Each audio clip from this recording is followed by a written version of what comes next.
It's What's the Buzz with Leo. That's right, it's me, Leo! Interviewing the experts and taking you behind the scenes to find out all the buzz about the amazing work that's happening at Parks Canada to help our pollinators. Pollen heads, can you imagine if you could never eat a strawberry again? Like never ever? Or an apple or mango or any of your most favorite foods? Whew, I can't imagine if I could never enjoy a leech again. That'd be, well, I shudder at the thought of it. That's a disaster Cheryl Bryce and her family are working hard to avoid. They're working with the team at Parks Canada to recreate a lost meadow, a meadow that was an important food system for her grandparents.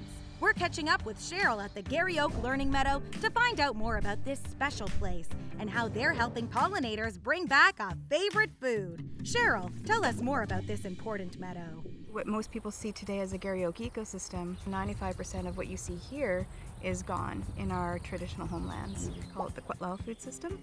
And this used to all be grass, invasive grass. And part of our work is creating that safe place for these Indigenous foods to grow in some of the partnership with Parks Canada.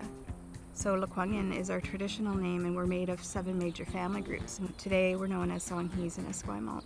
Really what you see of the Garry Oak ecosystems is a living artifact of my ancestors. Great gills! That makes this restored meadow even more special. Was there one plant that started it all? The first one was Quetlao, camas. It's a very unique Indigenous plant. It grows well. It's like a family. And within this family, the Quetlao and the Garry Oaks and the ocean spray and the Nootka rose and the chocolate lilies and the Indian celery seed, all of those plants are all like, think of them as family, all living together and contributing to one another. So it's very, very significant traditional food system. Plants that aren't just food, but make up a whole food system?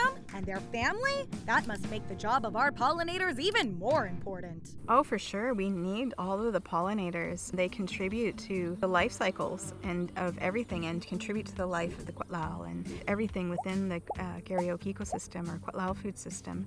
Without them, it would be very difficult to see this continue. We need one another, much like family, like a mother, a daughter, a mother and a son. We need one another, and definitely we need our pollinators to contribute and have a place. And doing that restoration work and protection of what's left is very, very key in ensuring the longevity of the Quetlao food system and everything that calls it home.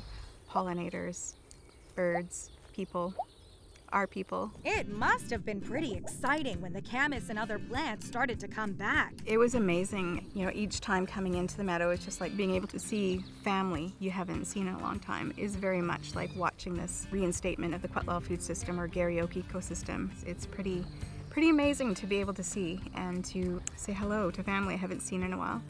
In this particular area, it's always going to be very, amazing. Well, it seems like camas or Quetlao is key to keeping this meadow family going. Ooh, but what does it taste like? Kind of taste a little bit like a parsnip with the consistency of a sweet potato, but they taste like camas. Is what they taste like. I get it, Cheryl. It's hard to describe a favorite food. There's no way I could possibly tell you how delicious a leech is.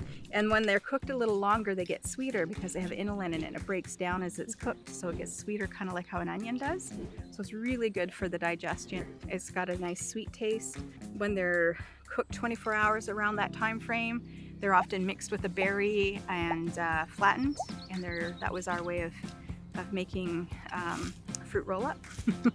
So we invented the fruit roll-up. Ooh, that's interesting. Making a fruit roll-up? I should try that with a leech. Well, it certainly seems like camas is an important part of what goes on here at the meadow. Connecting with the Quetlao, our family, and being able to say we still need you, and nurturing and giving to the camas, and being able, as much as we're harvesting, we're also giving, and it's our way of contributing to their growth. To me, this food system is everything. It is preparing the areas in the spring that you're going to be harvesting. It's the songs that you sing on the land. It's the words you share on the land. It's the family coming together to work on the land. It's the pit cooking in the fall. That, to me, is the Quetlao food system. Everyone has a role, much like you see in this Quetlao food system. Everyone has its place, and they all connect, and they're a family. and they're our family. Wow, pollen heads! So the tale of a lost favorite food has a happy ending.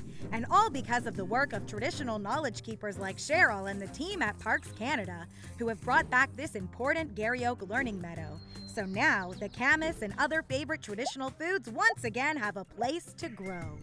Just imagine, pollen heads, the next time you're enjoying your apple slices, try to think of the apple tree it came from as being a member of your family.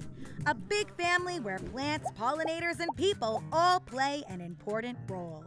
I know I'm never going to think about leeches as just a tasty snack ever again.